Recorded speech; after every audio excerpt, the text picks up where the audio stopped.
Le système agroalimentaire mondial nécessite des solutions innovantes. Le gouvernement chinois a compris que l'agriculture intelligente peut jouer un rôle important pour assurer la sécurité alimentaire et la nutrition pour tous ses citoyens, gérer les ressources naturelles de manière durable et contribuer à une croissance inclusive. À travers une politique de développement de nouvelles technologies en amont et en aval du secteur de l'agroalimentaire et de subventions pour l'achat de machines agricoles, le gouvernement chinois vise à numériser et mécaniser fortement son écosystème agricole afin qu'il puisse exercer un impact positif considérable en augmentant le niveau d'efficacité tout au long de la chaîne de valeur alimentaire, rendant l'agriculture plus productive et durable.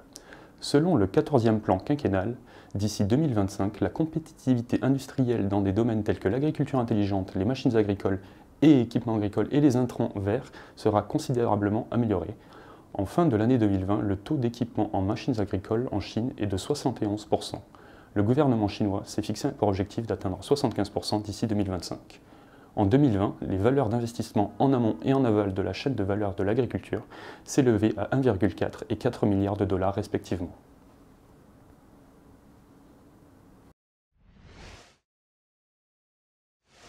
Le marché des équipements agricoles haut de gamme est dominé par les concurrents américains, japonais, coréens et européens. La concurrence locale se situe surtout sur des équipements à faible valeur ajoutée et de moyenne gamme, mais les équipementiers locaux ont tendance à monter en gamme avec la volonté du gouvernement chinois de produire des outils de plus en plus performants. Plusieurs équipementiers français sont présents depuis de nombreuses années. Certains d'entre eux disposent de sites de production en Chine, ce qui favorise la commercialisation de leurs équipements tant sur le territoire chinois que dans les autres pays asiatiques. La plupart des semenciers français sont également présents, ainsi que des entreprises proposant des intrants pour les filières végétales. À noter la présence de nombreuses entreprises françaises proposant des technologies sur la filière vitivinicole spécifiquement, ainsi que les principaux tonneliers français.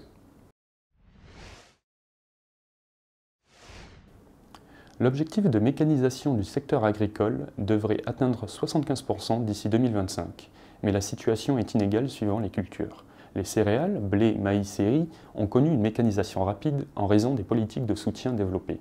D'autres cultures, comme la canne à sucre, le coton et la cacahuète, restent encore très peu mécanisées.